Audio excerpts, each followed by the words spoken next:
Welcome to this edition of Rattling the Bars. I'm Master Musa. I read somewhere it said, in the beginning was the Word. So today, we're going to have the Word as spoken by Deshaun Harrison. Welcome to Rattling the Bars, Deshaun. Thank you for having me. I'm glad to be here. Tell us a little bit about yourself and about Scalawag before we unpack some of the things, interesting things that's going on with Scalawag. Yeah, for sure. So my name is Deshaun Harrison, they, them pronouns. I am the editor-at-large of Scalawag Magazine. Scalawag is a digital platform that works to build solidarity with oppressed communities in the South through journalism and storytelling.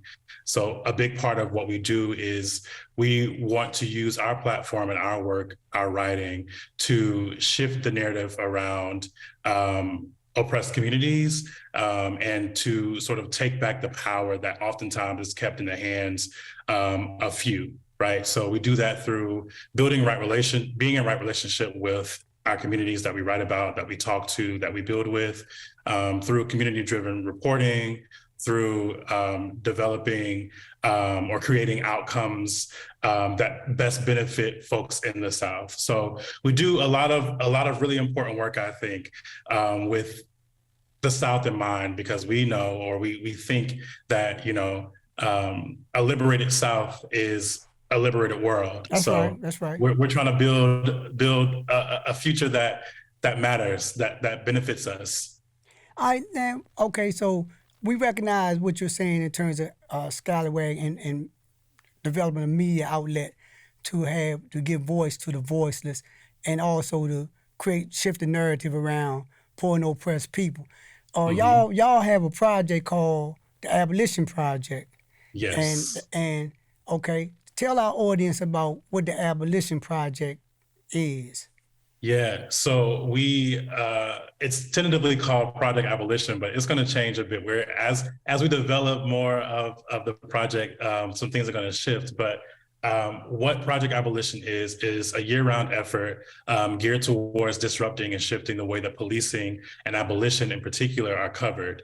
So thinking about the ways that mainstream media has the power over constructing narratives around carcerality, around prisons, around folks on the inside. And we want to build something that helps to shift that narrative, while also increasing the amount of work published by incarcerated writers, both at Scalawag and in other newsrooms, because we recognize the fact that, one, the only people that can tell their stories the best are the folks who are experiencing it directly, right? But we also know that folks on the inside have historically been incredible storytellers, right? So thinking about George Jackson, thinking about Mumia, thinking about even MLK, right? So we wanted to be able to give folks on the inside the space, the platform to be able to share their stories in the very same ways that many of our predecessors have been able to do. And then also providing readers with literature that supports them in envisioning an abolitionist future. So a lot of times folks don't really know what an abolitionist future looks like or what abolition really means. So we want to be able to create a project where folks feel clear and understand what it looks like to build an abolitionist future and what it means to prioritize the work and the writings of incarcerated folks. Right, and I think in that regard, right, most people would like, when we say abolition or the abolishment of prisons, most people have a narrow perspective of what that would look like.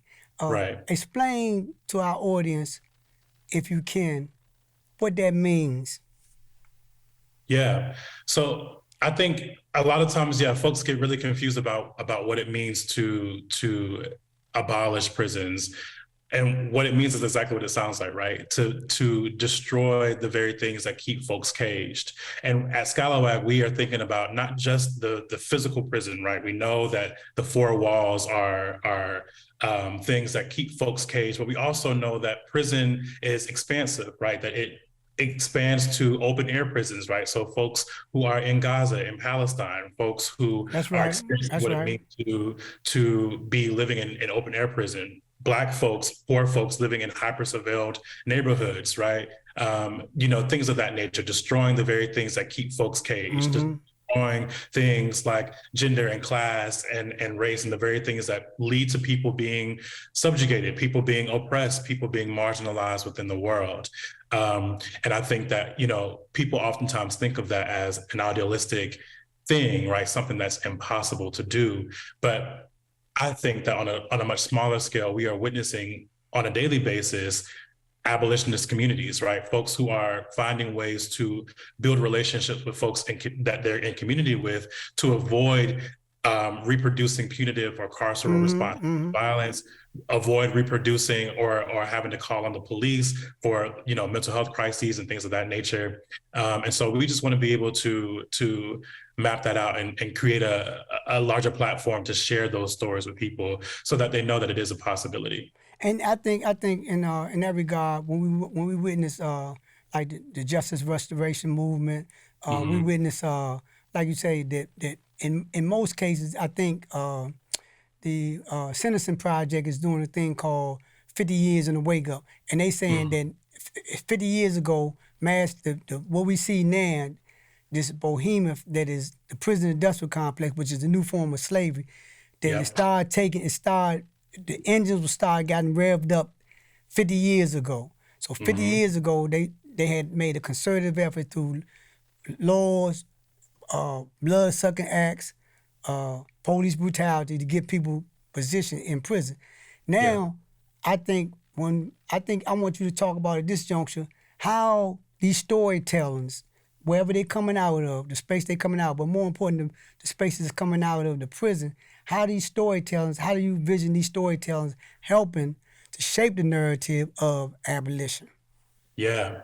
So under the Project Abolition umbrella, we have 4 different initiatives happening right now at Scalawag.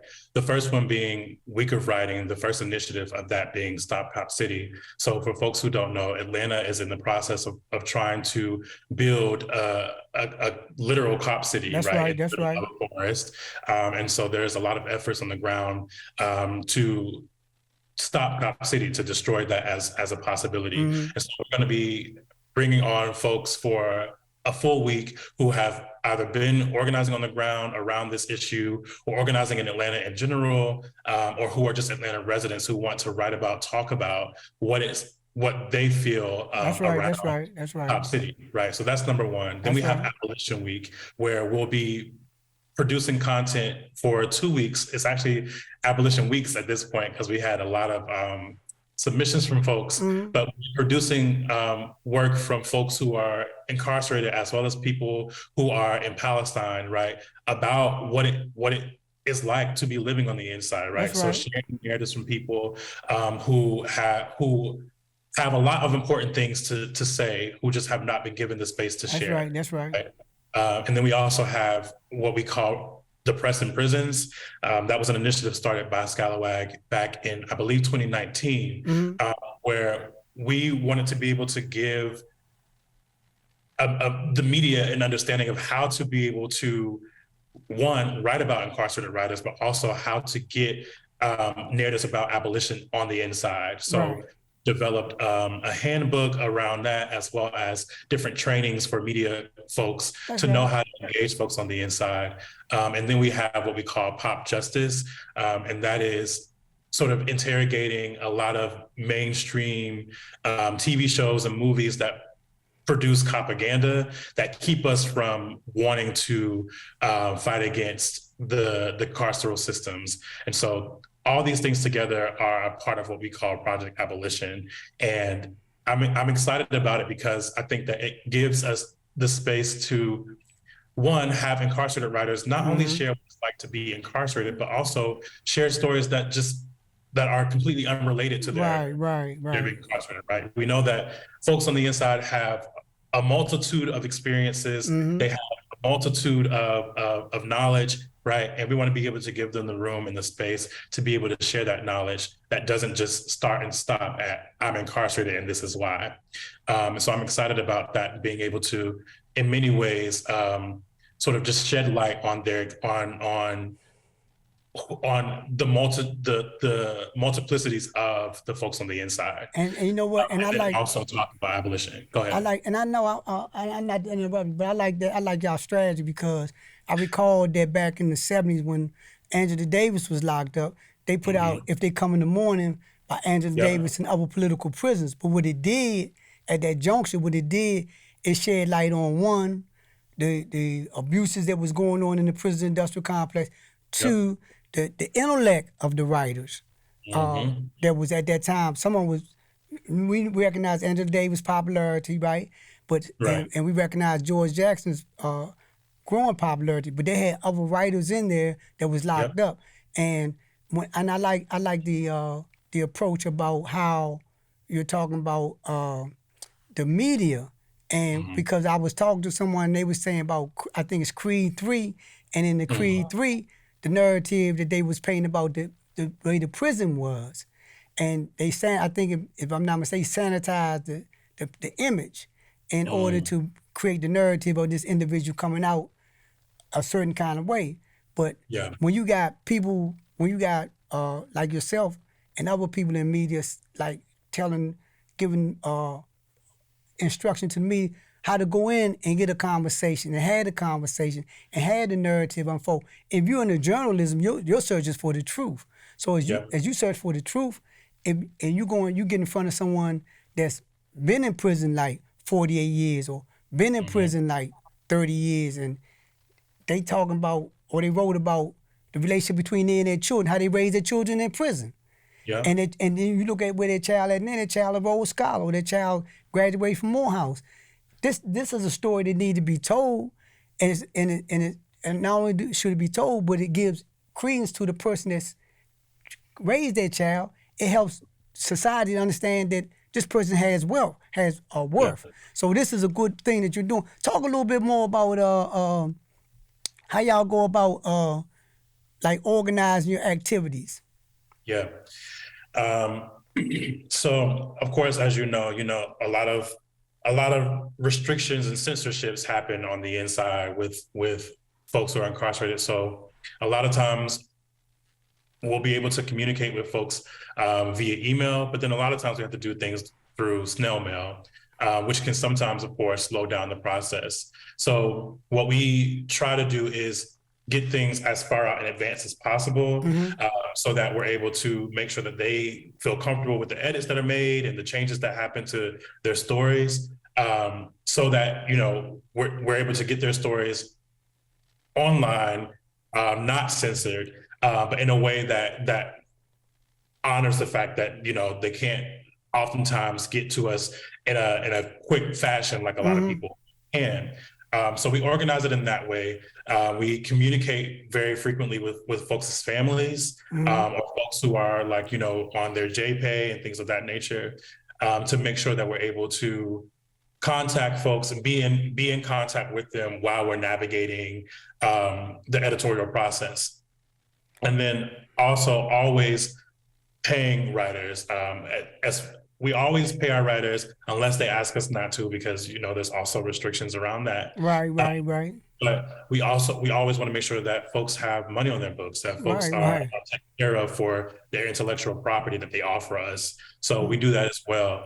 And so yeah, we organize things typically, at least 3 weeks in advance, oftentimes much further in advance, to make sure that we have time to do the edits, especially when they're happening through snail mail. And making sure that we can communicate with the writer as often as we can. And are y'all? I know. I'm in D.C. and I got access to what they call a DMV, Maryland and Virginia. And I know that some of the institutions are opening back up and allowing volunteers to come in and do different activities. Because I know when I was locked up, we had a couple of groups come in. And we had one, we used to do a live book discussion, and we get ready to roll out a documentary called To Say Their Own Words that dealt with a organization that we was doing. Are y'all allowing institutions, or y'all networking with people that's going into the institution in the form of volunteers, maybe teaching school or anything of that nature, or are y'all not allowed in? So A couple of places, especially here in Georgia, and things in Georgia have gotten more strict. It's actually ridiculous, but a lot of places don't let media folks on the inside. So what we have been trying to do, one of our editors, she used to teach in a prison back in Memphis. And so what we've been trying to do is build what we call a freedom school. And we're wanting to get that on the inside, right? For folks who want to learn about journalism, who want to write more, who want to sort of build out that relationship to writing. We're looking to expand that for sure. And that's going to be a part of Project Abolition too, because we recognize that it's important not just to, be in virtual conversation with folks, but to be sitting with folks on the inside as well and teaching these things. And so, I'll say if you want to connect about that, I'm open to it because Okay, yeah. Cause it's a couple of couple of institutions that go, couple of colleges that go into the institutions, and also they have just passed the federal government just passed the Pell Grant, so the Pell Grant gonna open the door for like colleges to come in, and that's automatically open the door for accessibility to that brand of population. But in terms of the publication, and what are y'all plans on when y'all get the publishing from the individual? What's y'all plan on that? Marketing? What is y'all goals in that regard? Yeah, so we are actually in the process right now of building out the branding and the marketing for Abolition Week in particular. What we want to make sure that we are doing is censoring incarcerated writers in every aspect of that, right?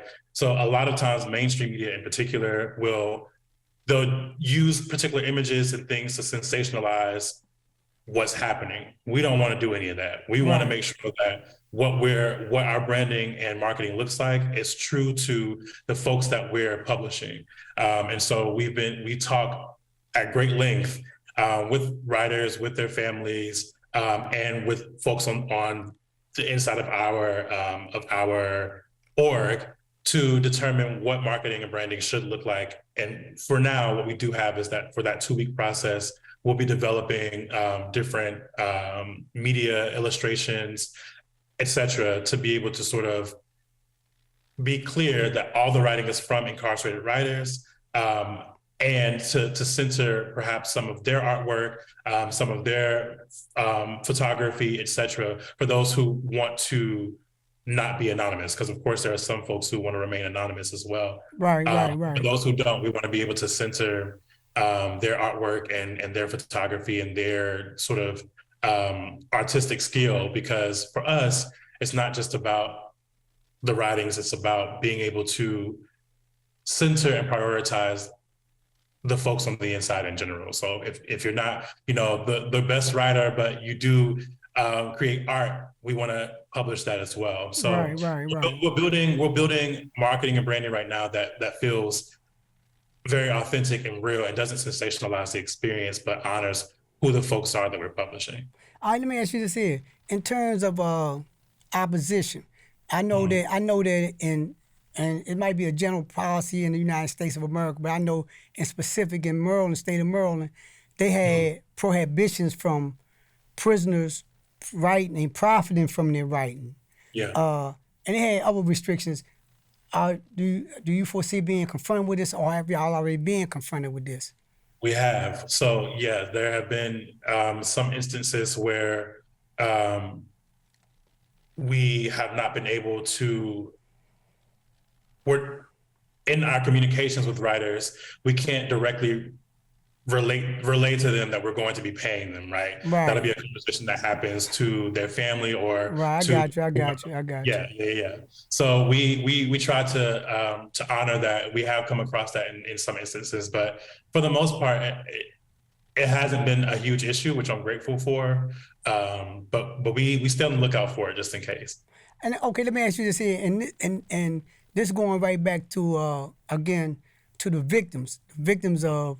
And because we always want to be, we're not insensitive to victims. We're not that kind of people. We don't advocate ignoring people that's been harmed by whatever's going on with a person on the other side. But how do y'all address the victims that might feel some kind of way about a person? He or she might not necessarily be writing about the crime. He or she might not just might be just doing creative writing. But how do you address that? The victim saying like, well, they shouldn't have no right to do nothing other than serve time, and giving them this opportunity to have a voice, possibly putting them in the spotlight, getting them publicity, and the whole insane narrative about being soft on crime. How you respond to that kind of, we for lack actually of a better haven't word, insanity? we haven't come across this before in our work, but what I will say is that we are determined to be clear about the fact that all folks on the inside are people, right? And that folks have the right to be able to not be locked in a cage, and that there are a number of responses that you can have to violent acts or nonviolent acts, right? That don't require someone to be locked inside of a cage. And while they are on the inside, it's important for us to make sure that we are able to engage folks across the spectrum, right, in a way that honors the fact that right now the state has them locked inside of a cage that's not doing rehabilitative work. And so I think that what comes up for me is that it's important that we honor that, and I think that we can do both of those things at one time, right? Honor the victim or the survivor of whatever the crime may be, and I'm using crime loosely. I'm using that. I got you. Whatever the reason may be for why they're on the inside, and also honoring the fact that they shouldn't be locked in a cage. And I think that generally folks have been clear about that. We haven't had folks writing about the reason for why they're on the inside, and I think that has played a significant role in sort of quelling or stopping any sort of pushback we might get from victims. But we also just realize the fact that most of the folks on the inside are not on the inside for any violent acts, and also the fact that most of the folks on the inside are inside because they're poor.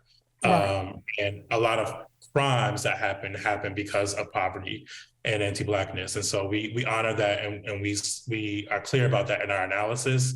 And we want to be able to give folks the space to share their experiences and to share their writings, irrespective of what the general narrative around carcerality is. So in a few months, actually, we'll be doing an initiative where we'll be publishing work strictly from folks who are on death row, right? That's important to us. It's important to us that we hear from people who are experiencing perhaps the least amount and the most amount of violence on the inside, because we recognize that prisons should not exist at all, irrespective of what the reasoning is, and that we have to find better solutions. And so I'm excited that we take on those type of tasks that allow us to support victims, support survivors, and I'm saying this as a survivor myself, while also honoring the fact that prisons gotta go, and we want to make sure that we support the folks on the inside for as much as we can. And I think in that regard, right, it goes a long ways in terms of educating the public about the humanity and the lack thereof, because this is really about humanity. It's not about being soft on crime. This is not about ignoring what's going on with a person that's been victimized by someone's behavior, because at the end of the day, all of us are victims. In regard, it's no such thing as you being associated with the prison industrial complex and not being victimized. Not be a victim. And like when you're talking about, and I like the thing about death row, because you look at death row and you look at people that's like locked in for the most part 24/7, maybe get an hour. But how do you deal with that kind of pressure, and how you deal with that kind of inevitability, like that? At some point in time, they're gonna call my number, and that's gonna be the end of my life. And I think that for your viewers and for our listeners and our viewers to understand that when you're looking at the prison industrial complex and mass incarceration, which is the new form of slavery, that your tax dollars are going into holding up these bohemians. Your tax dollars are paying the bloodsuckers that's keeping people held in captivity. So if you want your tax dollars to go towards this type of inhumanity, then put that on your when you send your taxes back in, put in there, I want my money to go towards killing, murdering, and genocide. But if you don't want your money to go towards that, then put on there, then look at what Scalawag is doing, look at what Real News is doing, and make an objective determination on whether or not this thing has any value or is any truth associated with it. So I commend you on y'all strategy, and I commend you on the direction. One other thing, are y'all where are y'all at with the county jails? Because they just had a thing down in Atlanta, where if I'm not mistaken, or in Georgia, where a guy was eaten alive by bed bugs. Yeah. And so where are y'all at in terms of y'all got any relationship with the county jails? Absolutely, yeah. We actually have an essay coming out for the week of writing. So May 1st to the 5th. So it starts on May Day. We'll have an essay from a writer who was detained and imprisoned in DeKalb County Jail here for protesting Cop City. And part of that essay will be discussing the man who was just murdered, who was just eaten alive by bandits, as well as the person Tort, who was murdered by police in the forest.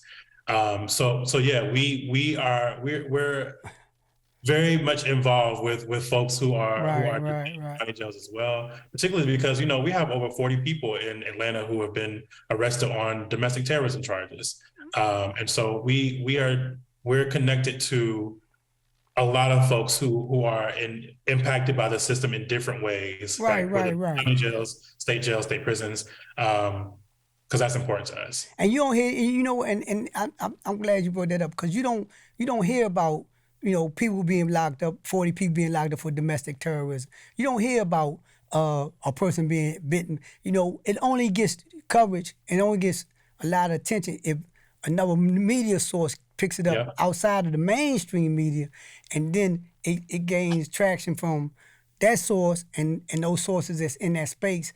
But you don't never hear about that kind of stuff in mainstream media, and rightly so, because mainstream media is beholden to their sponsors, and in most cases, their sponsors has a stake in whatever's going on with the prison industrial complex.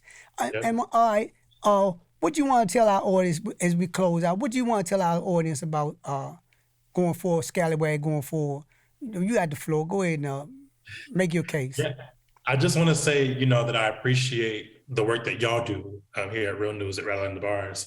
And I appreciate folks who are invested at all in abolition, right? Even if you're someone who's like, I don't really understand abolition, I don't know that I really support it, but I know that I don't want people locked in cages, right? I think knowing that folks are at that starting point, knowing that folks are willing to think through what it means to divest from prisons, from carcerality as a project, and trying to find solutions to that, right? Trying to find answers, trying to find a way to commit to abolition full time is important. So I value that work. I value the folks who are making those commitments. And, more than anything, what I want folks to do is look at the work that Scalawag is doing and that Real News is doing and that other media platforms are doing, to center incarcerated folks, to center folks who are directly impacted by these systems and learn from them.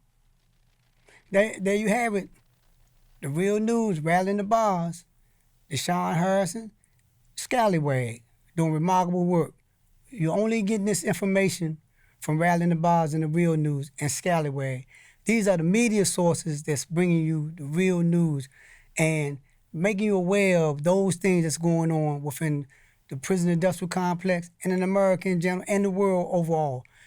We want to ask you to continue to support Rattling the Bars and the Real News. I often say this, and this is true. Like you say, we hold these truths to be self-evident. Well, here goes self-evident. This is really the news. Thank you very much.